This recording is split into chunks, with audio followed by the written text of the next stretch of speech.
नमस्कार, मैं डॉक्टर सुदेश कांतेजा आप सभी का आपके अपने डीएस एकेडमी पे स्वागत और अभिनंदन करती हूँ। आज की क्लास में हम फिर से प्रश्नों की श्रृंखला में चल रहे हैं। प्रश्नों की श्रृंखला में प्रश्नों को देखें। इससे पहले अगर आप चैनल पर नए हैं तो चैनल को सब्सक्राइब कीजिए। आपने चैनल सब्सक्राइब कर रखा है, आपको क्लास पसंद है, जितना हो ज़्यादा से ज़्यादा दोस्तों में शेयर कीजिए। आज की क्लास के प्रश्नों को देखते हैं। इससे पहले हम आपको बता दें कि डीएस एकेडमी का हिंदी, टीजीटी और पीजीटी का जो बैच है वो संचालित है नाम मात्र शुल्क के साथ में। बहुत ही विस्तृत और अवधारणात्मक कक्षाएं हमारी चल रही हैं। प्रयास रहता है कक्षाओं में कि अधिक से अधिक जो पाठ्यक्रम है आपका 80% या 90% आपको क्लास में ही तैयार कराया जाए। बाकी प्रश्न कैसे बनते हैं, आपने जितना पढ़ा है, ये सब तथ्यों को हम आप ध्यान में रखते हुए आपकी तैयारी बेहतर करा रहे हैं। जो भी बच्चे अत्यल्प शुल्क में अपनी तैयारी बेहतर करना चाहते हैं वो 9568802463 पर कॉल करके अपना बैच ले सकते हैं नाम मात्र शुल्क के साथ में। यदि किसी को कोई आर्थिक समस्या है तो वो भी नंबर पे एक बार कॉल कर सकता है और अपनी समस्या बता सकता है। इसी के साथ में डीएस एकेडमी का हिंदी प्रैक्टिस सेट है। हिंदी प्रैक्टिस सेट की अगर हम बात करें तो इसमें हम आपको दे रहे हैं 50 टेस्ट पेपर, वो भी प्रति टेस्ट पेपर 125 क्वेश्चन पर आधारित है, यानी कि कुल 6250 प्रश्न है। मूल्य जो है मात्र 10 रुपये प्रति टेस्ट पेपर है। तो जो भी बच्चे एक साथ टेस्ट सीरीज ज्वाइन करना चाहते हैं या प्रैक्टिस सेट हमारा लेना चाहते हैं वो इसी नंबर पे ले सकते हैं। और साथ में अगर आपको डेमो टेस्ट पेपर देखना है तो भी आप इसी नंबर पे व्हाट्सएप मैसेज करके डेमो टेस्ट पेपर ले सकते हैं। तो चलिए बात करते हैं आज के पहले प्रश्न की ओर। आज का पहला प्रश्न है हमारा, वीरांगना नामक उपन्यास के रचयिता हैं। आपको बताना है वीरांगना जो उपन्यास है वो किसने लिखा है। बात करें तो वीरांगना उपन्यास ना होके नाटक है। बात करें किसका है तो रामनरेश त्रिपाठी, जगन्नाथ, रामधारी सिंह दिनकर, जयशंकर प्रसाद। तो अगर बात करें किसका है तो ये है वीरांगना रामधारी सिंह दिनकर का नाटक है। बढ़ते हैं अगले प्रश्न की ओर। अगला प्रश्न है आपका कि उत्साह शब्द का विशेषण है। आपको बताना है उत्साह शब्द का विशेषण क्या है। उत्साह, उत्साहित, उत्साव या उत्साही। उत्साह शब्द का विशेषण की बात करेंगे तो उत्साहित सही विकल्प है। आपको व्याकरण में यदि कोई टॉपिक आपका छूटा हुआ है तो वो टॉपिक आप व्याकरण की प्लेलिस्ट में जाके देख सकते हैं, क्योंकि हमने निःशुल्क पूरा पाठ्यक्रम आपको पढ़ाया था, लेकिन साहित्य का जो क्लासेस थी वो हमने हटा ली है। कुछ क्लासेज हैं और भाषा विज्ञान, काव्य शास्त्र और व्याकरण ये आपका प्लेलिस्ट में क्लासेज लगी हुई हैं, आप देख सकते हैं। चलिए बढ़ते हैं अगले प्रश्न पे। प्रश्न है, मोहन से चला नहीं जाता वाक्य में कौन सा वाच्य है। आपको बताना है मोहन से चला नहीं जाता इस वाक्य में कौन सा वाच्य है। कर्मवाच्य, भाववाच्य, कर्तृवाच्य या कोई नहीं। बात करें जहां पे कर्म के ना होने का भाव होता है वहां पे आप देखेंगे भाववाच्य है। कर्मवाच्य में कार्य किया जाता है और कर्तृवाच्य भी जो है आपके क्रिया के अनुसार रहता है। बात करते हैं अगले प्रश्न पे। अगला प्रश्न है, आज गणित के अध्यापक ने कक्षा नहीं ली वाक्य में अर्थ के आधार पर वाक्य है।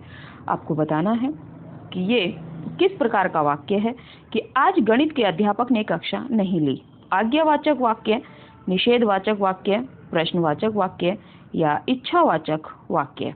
इसमें जो आपका सही है वो होगा निषेधवाचक, यानी कि जहां पे काम के ना होने का बोध हो, मतलब किसी ने कोई काम नहीं किया है, वहां पे निषेधवाचक होगा। आज्ञा, आज्ञा मान ली जाती है। प्रश्नवाचक में क्वेश्चन मार्क रहता है आपका, क्यों, कैसे। इच्छावाचक में आपकी इच्छा प्रकट होती है। वाक्य के भी जो प्रकार थे, वाच्य है, ये सब आपको क्रियाएं हैं, ये सब आपको पढ़ा दिए गए हैं। अगर आपको अच्छे से समझना है तो एक बार आप क्लास देख सकते हैं। आगे बढ़ते हैं अगले प्रश्न पे। प्रश्न है, महाकवि कालिदास किस अलंकार के लिए प्रसिद्ध हैं। आप सभी को पता है। अब चूंकि टीजीटी पीजीटी का प्रैक्टिस सेट है तो हम संस्कृत के भी कुछ प्रश्नों का इसमें समावेश करते हुए चल रहे हैं। इसीलिए कह रहे हैं कि आपके जो भी मित्र हैं टीजीटी पीजीटी हिंदी की तैयारी कर रहे हैं उनको जितना हो ज़्यादा से ज़्यादा क्लास को शेयर करते रहिए। महाकवि कालिदास किस अलंकार के लिए प्रसिद्ध है? उपमा, श्लेष, रूपक या उत्प्रेक्षा। अगर बात करें यहाँ पे तो कालिदास उपमा के लिए प्रसिद्ध हैं। उपमा कालिदासस्य, ये भी जो है ये जो सूक्ति है, ये जो वाक्य है, ये आपको बहुत देखने को मिलता है। आगे बढ़ते हैं अगले प्रश्न पे। प्रश्न है, निम्नलिखित में कौन सा शब्द पताका का पर्यायवाची नहीं है? बात करें तो कौन सा नहीं है? झंडा, निशान, प्रस्तर, ध्वज। इसमें जो आपका सही विकल्प होगा वो होगा प्रस्तर। प्रस्तर का मतलब होता है आपके पाहन, पत्थर या अन्य पर्यायवाची में देखें प्रस्तर के तो पाषाण है आपका, अश्म है, संग है, पाहन है, ये सब प्रस्तर के पर्यायवाची हैं। झंडा, निशान, ध्वज, पताका, ये सब पताका के पर्यायवाची हैं। आगे बढ़ते हैं अगले प्रश्न पे। रज्जु शब्द का हिंदी में अर्थ है, आपको बताना है। रज्जु शब्द का हिंदी में क्या अर्थ है? मछली, मेंढक, रस्सी या घोड़ा। इसमें जो आपका सही विकल्प होगा वो है रस्सी। आगे बढ़ते हैं अगले प्रश्न पे। अगला प्रश्न है, जिसमें धैर्य ना हो के लिए एक शब्द है, आपको बताना है। जिसमें धैर्य न हो इसके लिए एक शब्द कौन सा है? अधर, धरातल, अधीर, धीरता।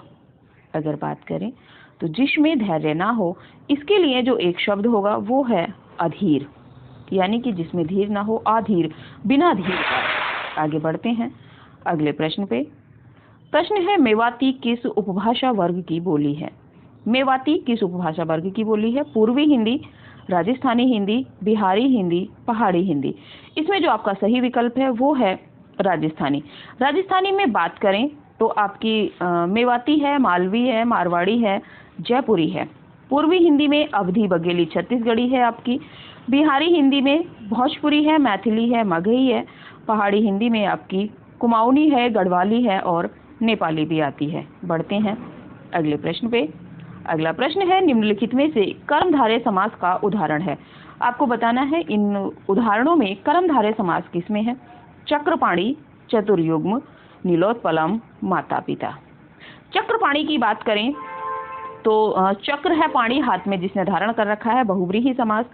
चतुर्युग्म, 4 युग्मों का आपका द्विगु समास। माता पिता, माता और पिता, द्वंद्व समास। कर्मधारय की अगर बात करें तो नीलोत्पलम है, नील में उत्पन्न, यानी कि यहाँ पे विशेषण, विशेष्य, उपमेय, उपमान होता है, वहां पे आपका कर्मधारय समास रहता है। बढ़ते हैं अगले प्रश्न पे। गौशाला समास में गौशाला शब्द में कौन सा समास है? आपको बताना है गौशाला में कौन सा समास है? तत्पुरुष, द्वंद्व, कर्मधारय या द्विगु। बात करें तो गायों के लिए शाला या गायों की शाला आपका तत्पुरुष समास होगा। द्वंद्व समास, कर्मधारय समास, द्विगु समास आप उदाहरणों पर देख चुके हैं। बढ़ते हैं अगले प्रश्न पे। अगला प्रश्न है, संस्कृत काव्य में पद लालित्य के लिए किसकी प्रसिद्धि सर्वाधिक है? आपको बताना है पद लालित्य के लिए कौन जाने जाते हैं संस्कृत में? कालिदास, माघ, भारवी, दंडी। इसमें अगर आप देखेंगे तो आपका जो सही विकल्प है वो दंडी होगा। दंडी की बात करें तो इनकी रचना है काव्यदर्श और दश कुमार चरितम, अवंती सुंदरी कथा।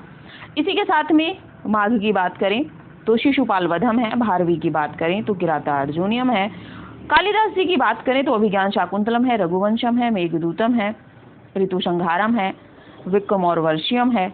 आगे बढ़ते हैं अगले प्रश्न पे। प्रश्न है, काव्य का वह गुण जो चित्त में तेज और स्फूर्ति का संचार करता है वह कौन सा गुण कहलाता है? आपको बताना है काव्य का वो गुण कौन सा है जो चित्त में, मन मस्तिष्क में, पाठक के मन मस्तिष्क में तेज और स्फूर्ति का संचार कर देता है? औज गुण, माधुर्य गुण, प्रसाद गुण या इनमें से कोई नहीं। इसमें जो आपका सही विकल्प होगा ए विकल्प, औज गुण। औज गुण में आप देखेंगे क्लिष्ट शब्दों का प्रयोग होता है और वीर रस पूर्ण होता है। माधुर्य में मधुरता रहती है जैसे मीराबाई के पद। प्रसाद गुण में सीधे सीधे आपको सरल अर्थ जो है समझ में आ जाता है। बढ़ते हैं अगले प्रश्न पे। प्रश्न है, लखनऊ में आयोजित 1936 में प्रगतिशील लेखक संघ के ऐतिहासिक आयोजन के अध्यक्ष थे? आपको बताना है लखनऊ में जो आयोजित हुआ था प्रगतिशील लेखक संघ, प्रोग्रेसिव राइटर्स एसोसिएशन 1936 में। इसके लेखक, इसमें जो अध्यक्ष थे वो कौन थे? प्रेमचंद, जयशंकर प्रसाद, सूर्यकांत त्रिपाठी निराला या मुल्कराज आनंद। अगर बात करें इसमें जो आपका सही विकल्प है वो है मुंशी प्रेमचंद, यानी कि प्रेमचंद आपका सही विकल्प है। अगर बात करें तो मुल्कराज आनंद और सज्जाद ज़हीर, ये 1935 में जब शुरू हुई थी उसकी बात यहाँ पे की गई है। आगे बढ़ते हैं अगले प्रश्न पे। प्रश्न है, विख्यात मार्क्सवादी समीक्षक हैं, आपको बताना है इनमें मार्क्सवादी समीक्षक कौन है? रामविलास शर्मा, शांति प्रिय द्विवेदी, रामचंद्र शुक्ल, रामस्वरूप चतुर्वेदी। यहाँ पे अगर बात करें तो मार्क्सवादी आलोचक जो या समीक्षक के रूप में हमारे सामने आते हैं वो है रामविलास शर्मा। रामविलास शर्मा की रचनाओं में प्रगति और परंपरा है, प्रगतिशील साहित्य की समस्याएं हैं, मार्क्सवाद है और प्राचीन साहित्य का मूल्यांकन है। बढ़ते हैं अगले प्रश्न पे। प्रश्न है, आपका बंटी उपन्यास की लेखिका हैं, आपको बताना है आपका बंटी उपन्यास की लेखिका कौन है? मृदुला गर्ग, कृष्णा सोबती, उषा प्रियमवदा, मन्नू भंडारी। आपका बंटी जो उपन्यास लिखा है ये लिखा है आपके मन्नू भंडारी ने। मन्नू भंडारी का आपका बंटी है एक इंच मुस्कान, जो है इन्होंने राजेंद्र यादव जी के साथ में संयुक्त रूप से लिखा था। महाभोज है। आगे बात करें तो मृदुला गर्ग का है चितकोबरा, उसके हिस्से की धूप, वंशज। कृष्णा सोबती का आप सभी जानते हैं सूरजमुखी अंधेरे के, डार के बिछुड़े, मित्रों मरजानी, जिंदगी नामा।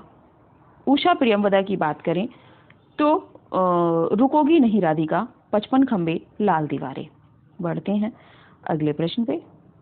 प्रश्न है, हिंदी का प्रथम दुखांतक नाटक कौन सा है? आपको बताना है इन नाटकों में हिंदी का पहला दुखांतक नाटक कौन सा है?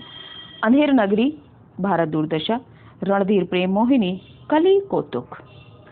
बताइएगा पहला दुखांतक नाटक कौन सा है? तो इसमें है आपका रणधीर प्रेम मोहिनी। अब रणधीर प्रेम मोहिनी किसका है ये आप कमेंट सेशन में कमेंट कीजिएगा, क्योंकि ये प्रश्न आपका पहले आ चुका है। बढ़ते हैं अगले प्रश्न पे। ध्रुव स्वामिनी नाटक की रचना किसने की है? आपको बताना है कि ध्रुव स्वामिनी नाटक किसने लिखा है? भारतेंदु हरिश्चंद्र, प्रताप नारायण मिश्र, हरि कृष्ण जौहर, जयशंकर प्रसाद। तो ध्रुव स्वामिनी की अगर बात की जाए तो 1933 का जयशंकर प्रसाद जी का है। जयशंकर प्रसाद के अन्य नाटकों में आप देखोगे सज्जन है, कल्याणी है, करुणालय है, विशाखा है, अजातशत्रु है, कामना है, जन्मेजय का नागयज्ञ है, स्कंदगुप्त है, एक घूट, चंद्रगुप्त। ये सभी आपके जयशंकर प्रसाद के नाटक हैं। बढ़ते हैं अगले प्रश्न पे। प्रश्न है, जो पहले कभी न हुआ हो वाक्यांश के लिए एक शब्द है। आपको बताना है जो पहले कभी ना हुआ हो इसके लिए एक शब्द क्या रहेगा? अद्भुत, अभूतपूर्व, अपूर्व, अनुपम। इसमें जो आपका सही विकल्प होगा वो होगा अभूतपूर्व। इस तरह के प्रश्न बार बार परीक्षाओं में बनते हैं, इसलिए आप ध्यान रखिएगा। अगले प्रश्न की ओर बढ़ते हैं। प्रश्न है, आंख की किरकिरी होने का अर्थ है। आपको बताना है आंख की किरकिरी होने का क्या अर्थ है? अप्रिय लगना, धोखा देना, कष्टदायक होना, बहुत प्रिय लगना। देखिए अर्थ तो इसमें बहुत हैं। बहुत प्रिय होना ये नहीं होगा, धोखा देना ये भी नहीं होगा, अप्रिय लगना और कष्टदायक होना। देखो आंख में जब कुछ लग जाता है तो उस तरीके से आप इसमें कष्टदायक होना भी लगा सकते हो, लेकिन इसका जो सही उत्तर है वो ए विकल्प होगा, अप्रिय लगना। बात करें अगले प्रश्न की। अगला प्रश्न है, भाषा की सबसे छोटी इकाई कौन सी है? आपको बताना है भाषा की सबसे छोटी इकाई कौन सी है? शब्द, व्यंजन, स्वर या वर्ण। तो भाषा की सबसे छोटी इकाई जो है वो वर्ण है। ध्वनि का लिखित रूप ही जो है आपका वर्ण कहलाता है। बढ़ते हैं अगले प्रश्न पे। अगला प्रश्न है, गमन का विलोम है। आपको बताना है गमन का विलोम क्या है? आना, उतारना, रुकना, आगमन। गमन का साथ में यदि अ उपसर्ग लगा दिया जाए तो आपका आगमन होगा। ठीक है, आगे बढ़ते हैं अगले प्रश्न पे। प्रश्न है, हिंदी के प्रारंभिक काल को वीरगाथा काल का नाम किसने दिया था? आपको बताना है आज हिंदी के प्रारंभिक काल को वीर गाथा काल किसने कहा है? रामचंद्र शुक्ल, हजारी प्रसाद द्विवेदी, राहुल सांकृत्यायन, मिश्र बंधु। इसमें जो आपका सही विकल्प होगा वो होगा रामचंद्र शुक्ल। हजारी प्रसाद द्विवेदी ने, आप सभी को पता है, आदिकाल कहा है। राहुल सांकृत्यायन ने सिद्ध सामंत युग या काल कहा है। मिश्र बंधुओं ने आरंभिक काल कहा है। बढ़ते हैं अगले प्रश्न की ओर। अगला प्रश्न है, हिंदी का प्रथम कवि कौन है? आपको बताना है विकल्पों के अनुसार। कई बार क्या होता है कि हम अपना लॉजिक नहीं लगा सकते, हम विकल्पों के अनुसार भी उत्तर तक पहुंचते हैं। तो हिंदी का प्रथम कवि कौन है? सरहपा, सवरपा, देवसेन या कबीर? हिंदी का प्रथम कवि की अगर बात करें तो सरहपा है। और यदि ये भी बात करें कि सरहपा को किसने माना है, तो आपके राहुल सांकृत्यायन ने सरहपा को हिंदी का पहला कवि माना है। बढ़ते हैं अगले प्रश्न की ओर। अगला प्रश्न है, निम्नलिखित रासो ग्रंथों में कौन सा काव्य एक प्रेम काव्य या श्रृंगार काव्य है?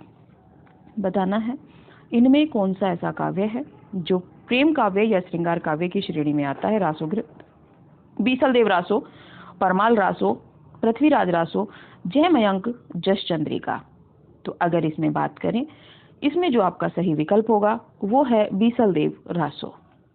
बताइएगा 25 प्रश्नों में आपके कितने प्रश्न सही हुए। साथ ही में किसी भी बच्चे को यदि पेड बैच की क्लास देखनी है या प्रैक्टिस सेट का डेमो टेस्ट पेपर लेना है, तो वो शुरू में दिए गए या डिस्क्रिप्शन में दिए गए कॉन्टैक्ट नंबर पे कॉल करके अन्य जानकारी ले सकता है।